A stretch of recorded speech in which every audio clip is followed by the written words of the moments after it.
The Young and the Restless spoilers on Thursday, November 26th. Next on The Young and the Restless, Ray Rosales will talk with Billy Abbott in the Grand Phoenix lobby. Billy will be stunned to learn that his gun was used in the shooting and was found in a dumpster outside the Chancellor Combs building. Billy will say that the last time he saw the gun, it was in a lockbox in Victoria Newman's home.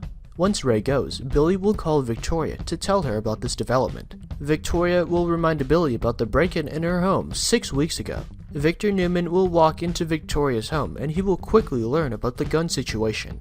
Victoria and Victor will argue, with Victoria thinking that Adam Newman arranged the shooting. Victor will think that's ridiculous and he'll reveal that Adam is in a mental hospital.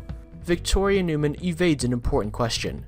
Next on The Young and the Restless, Ray will stop by Newman Enterprises to question Victoria about Billy's gun. Victoria will tell Ray about the break-in, and she'll let it slip that she thinks Adam was responsible for the break-in.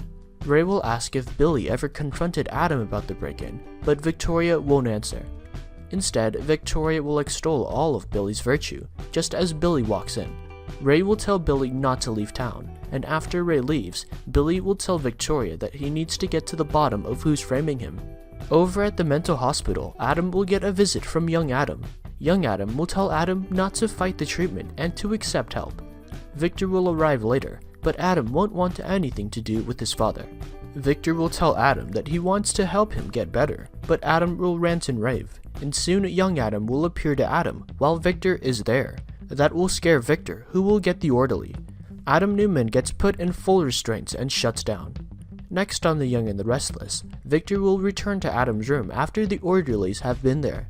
Adam will be in full restraints on the bed, and Victor will again try to talk with Adam, saying that he needs to get well for Connor Newman and Chelsea Lawson. Adam won't talk with Victor, and once Victor leaves, Adam will hallucinate and think that Chelsea is there asking him to come home with him to Connor. At the society, Abby will show up and sit with Devin and Maria in the lounge area. Abby will quickly learn that Devin is ordained and can perform her wedding to Chance. Abby will be thrilled, and Maria will share with her friends that she's taken the marketing position at Jabbit. Later, Victor will show up and drink at the bar alone, fresh from his disastrous visit with Adam. Ray Rosales thinks something's off with the evidence against Billy Abbott. Over at Crimson Lights, Ray will talk with Chance about the case against Billy. Ray will say that the evidence is stacking up nice and neat, but it seems too neat. Ray and Chance will discuss the possibility that Adam could have arranged the shooting himself, but Chance will balk at that idea. Chance will then learn that Adam has been put in a psychiatric facility. Ray will then call Paul Williams and update him about the situation as well.